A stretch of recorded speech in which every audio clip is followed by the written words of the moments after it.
I don't know if this is copyright or whatever anymore, but this is a pretty fascinating disc. In the 18th century, the maritime nations of Europe relied on sailing ships to maintain their colonies overseas. There was a continual demand for more and better ships. Navies needed faster, more maneuverable vessels, while the merchant fleet needed to carry ever larger amounts of goods across the open seas.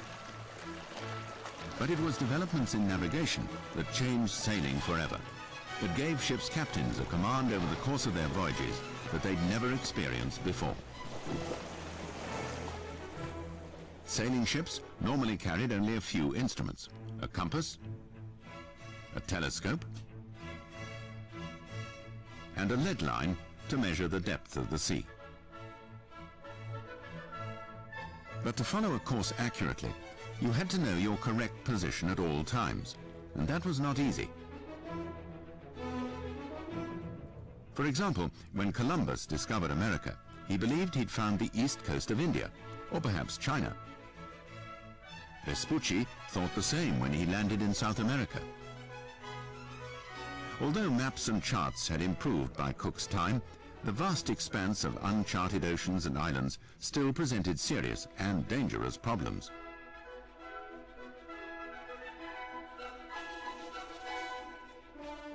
Positions at sea are expressed in degrees of latitude and longitude.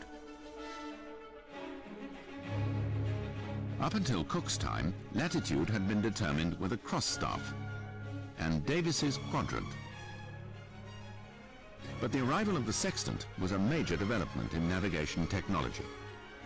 By what was called shooting the sun, latitude could at last be determined accurately.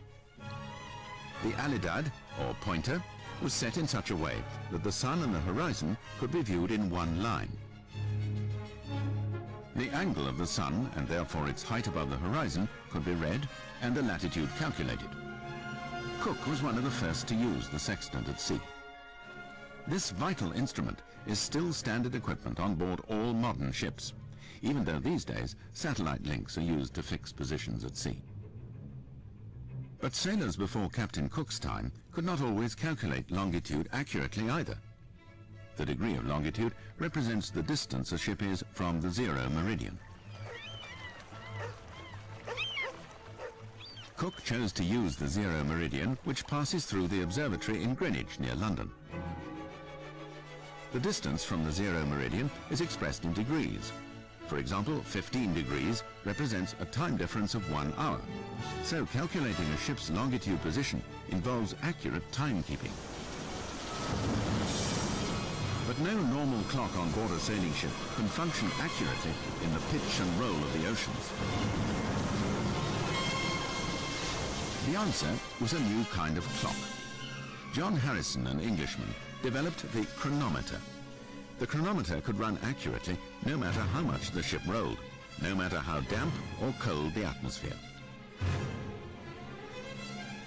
Cook carried a chronometer with him on his second voyage. He called it his never-failing friend. Navigators in Cook's day used charts which show us today how much of the southern oceans remained unknown. Although coastal regions of the major land masses had been mapped, many dangers awaited the sailors and their ships in these uncharted waters. There were no lighthouses, beacons, or any indications of dangerous currents and reefs. These were some of the small-scale maps that Cook used on his voyages. They were made by the Flemish mapmakers Ortelius and Mercator. As early as 1569, Mercator had developed a way of representing the globe as a flat image on a page with minimum distortion. The Mercator projection is still in use today. These are some of the charts Cook made on his voyage to the countries we now call Australia and New Zealand. They're remarkably accurate.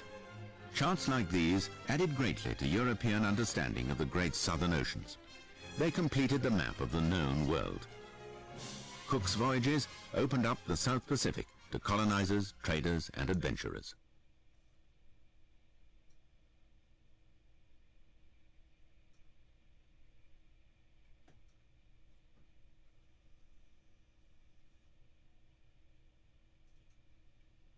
shoot.